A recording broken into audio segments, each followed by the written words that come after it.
Sveiki! Ņemot vērā, ka vairākos reģionos tagad notiek aktīva maršrutu plānošana un maršrutā secības uzstādīšana, mēs esam ieviesuši pāris uzlabojumus klientu kartes sadaļā, kurā varēja līdz šim redzēt klientus Google kartē un atfiltrēt tos pēc dažādiem parametriem.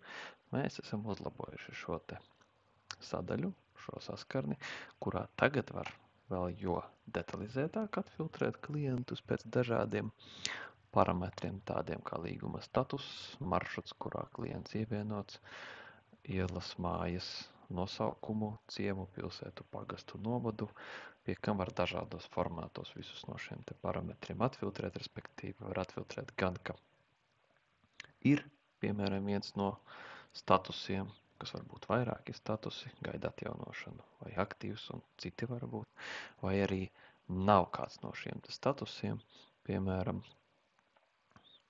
nav neviens no tāpat, tas pats attiecas uz maršrutu, ielu, ciemu un tā tālāk, respektīvi var veikt ļoti detalizētu atlasīšanu tām adresēm, kurām mēs vēlamies uzstādīt maršrutu un maršruta secību. Tāpat ir tāds ieviests vienumu skaits šeit, labajā pusē, ar nolūku, ka atlasam noteiktu skaitu adrešu, pie kurām strādājam. Kāpēc tas vajadzīgs? Jo mēs vairāk adreses šeit norādam vienā reizē, jo ilgāk ielādēsies karte.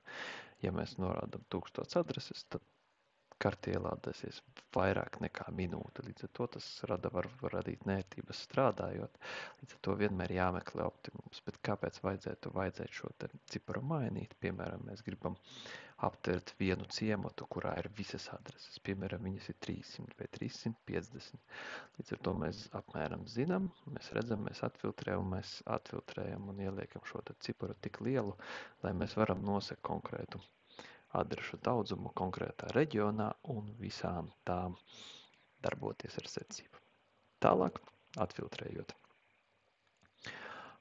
šos te elementus, izvēlēsimies kādu maršrutu, piemēram, sitiem 2, atfiltrējot, mums karte uzreiz pozicionējas pirmajā adresē un izlec arī izlecošais loks, kas ir kā pirmā adrese, kas ir secīgi šajā te atlasē mums. Pirmā adrese vienmēr būs tā, kurai secība ir vismazākā uzstādīta. Tipiski, ja maršruts nav vispār organizēts, tad visām adresēm būs 0, un tās būs alfabēta secībā pēc pagasta, apdzīvotas vietas, ielas numura un tā tālāk izrindotas.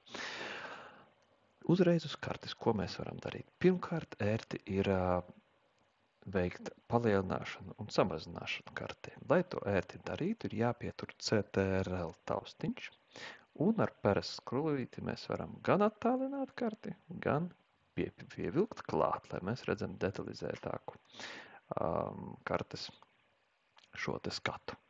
Protams, kartē var mainīt režīmus, gan schematisku, gan satelītu. Iesaku satelītu, viņš vislabāk atspoguļo reālo dzīvi. Tālāk, ko uzreiz uz kartes var darīt, uz kartes uzreiz var mainīt secību. Katram elementam šāda maza podziņa ir zīmelīts, mēs norādam citu secības, spiežam OK, un secība nomainās. Viņa nomainās gan kartē, gan sarakstā, ko mēs redzam apakšā, kas nozīmē, ka secība mums atjaunojās. Sarakstā savukārt mēs redzam visus elementus, kas tiek attēloti kartē. Un no saraksta mēs arī varam veikt secības maiņu. Piemēram, uzstādot kādai adresē secību uz 1. Mēs varam uzstādīt vairākām adresēm secības. Un nospiežot pogu OK, visas secības tiek saglabātas. Lai mēs redzētu, ka tā secība stājas spēkā sarakstā, mums jānospiež apstiprināt poga, tiek pārlādēta karte un jau adreses nostājas jaunajā secībā. Tālāk mums ir redzams lapotājs, kur zem kartes uzreiz. Tātad mēs varam pārbīdīties pa to skaitu. Man speciāli ar nolūku izvēlēts tikai 10 vienumu skaits, lai mēs redzam, kā tas strādā. Mēs varam pārbīdīties pa pirmajām, otrajām 10 adresēm, trešajām 10 adresēm un skatīties, kas mums tur kā notiek. Tālāk, ko mēs vēl varam darīt? Mēs varam celt, piemēram, kādas adreses uz citu maršrutu. Mēs saprotam, ka tās ir ārpus geogrāfiski esošā maršruta, un mēs viņas gribam pārmest uz citu. Tas nozīmē, mēs varam ieķeksēt šos te rindas. Mēs to varam izdarīt vairākos lapās uzreiz. Šeit vienu ieķeksējam, piemēram, un pirmajā lapā kādu ieķeksēsim.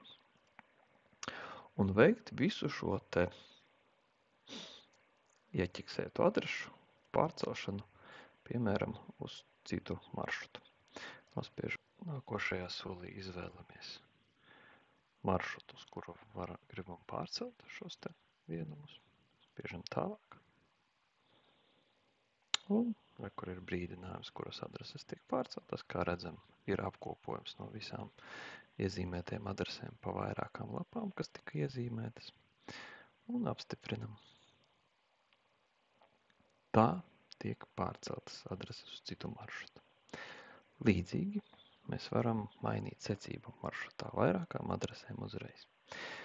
Pie kam mēs varam iezīmēt vairākas rindiņas ar šādu ātru iezīmēšanas veidu.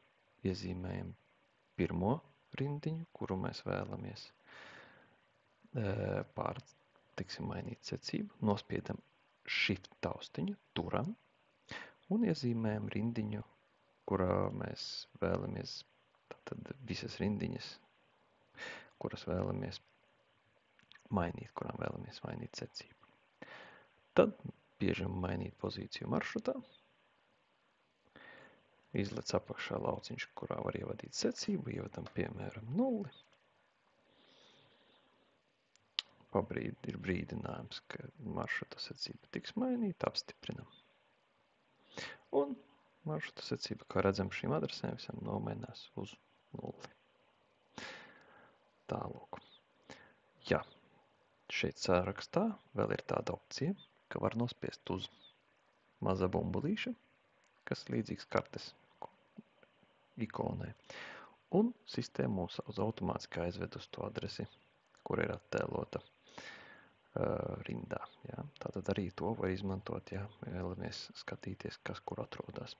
Pa labi, protams, ir konteinera detaļas, līguma detaļas, mums ir zīmolīts, ar kuru uzreiz var rediģēt adresi, un arī šeit mēs varam adresi pozīcijā ievietot jau mazliet savādākā veidā, kur mēs izvēlamies pēc vai pirms, izvēlamies citu adresi, piemēram,